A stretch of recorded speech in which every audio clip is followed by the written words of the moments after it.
We are right in the middle of an exciting Atlatl Spear challenge, where we're using only primitive tools and methods. We've successfully found the right materials and completed step 1, which is to make our Atlatl darts. Now we're going to make a couple foreshafts to go on the end and move one step closer to completing our spears and having some friendly Atlatl Spear games and competitions.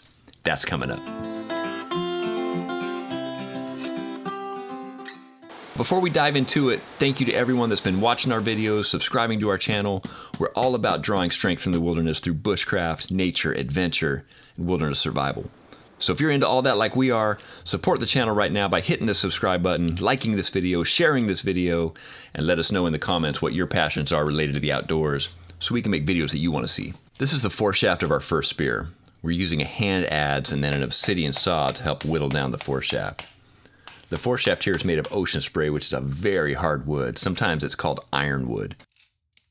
It can be really hard to cut with stone tools, but it's very durable. We're using an obsidian saw to help sharpen the end of the foreshaft and then grinding it down on the sandstone.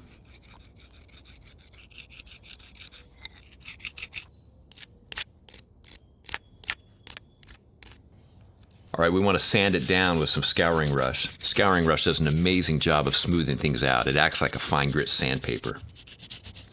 We have two different types of foreshafts here. One has an obsidian spear point on it, and that would be if we were going to go hunt big game and needed a really sharp tip. The other one is just for practice and for using on small game. Back to the other foreshaft for the second spear. We're going to taper the foreshaft with a couple of very dense lesser jade choppers, and then also a basalt stone adze that we've ground down on sandstone and hafted in a vine maple handle.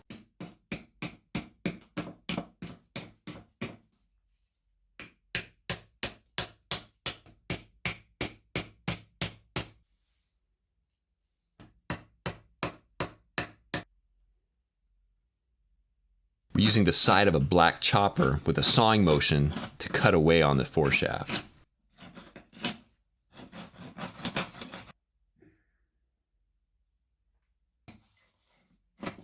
We had to be careful to not hit the end too hard so it wouldn't split the wood.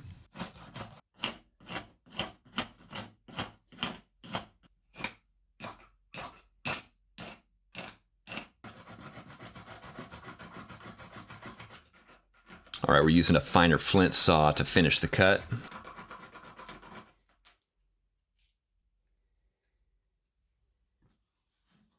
We're sharpening the foreshaft here on some sandstone.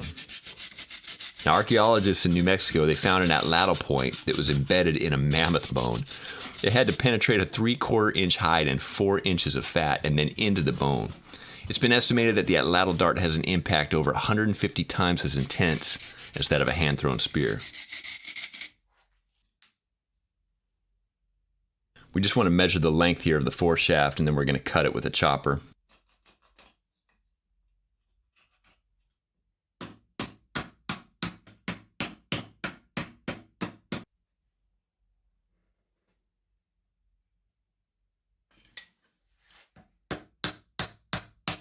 We're tapering it down here by using a basalt adze.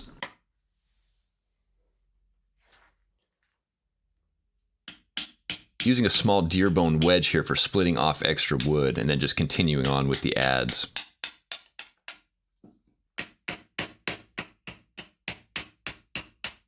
We just needed to do some flint knapping here on an obsidian saw.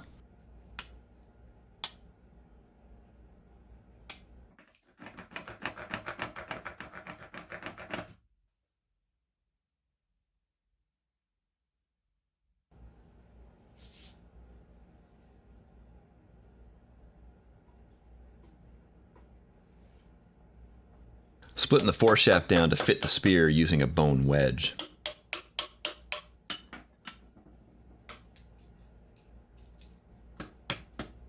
We're back to sawing and adzing for tapering the end to fit.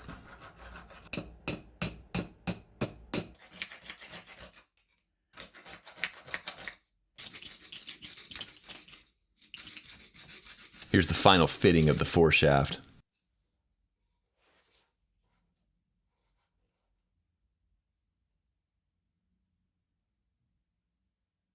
Two saws here, a basalt and a flint. We decided to put some trademark designs on the foreshaft. This foreshaft is done. It's exactly what we were picturing for using in our Atlatl Games and Competitions.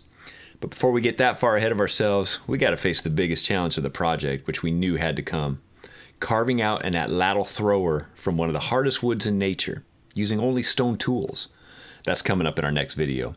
Don't forget to support the channel by hitting the subscribe button, giving us a thumbs up, and leaving us a comment. Thanks for watching.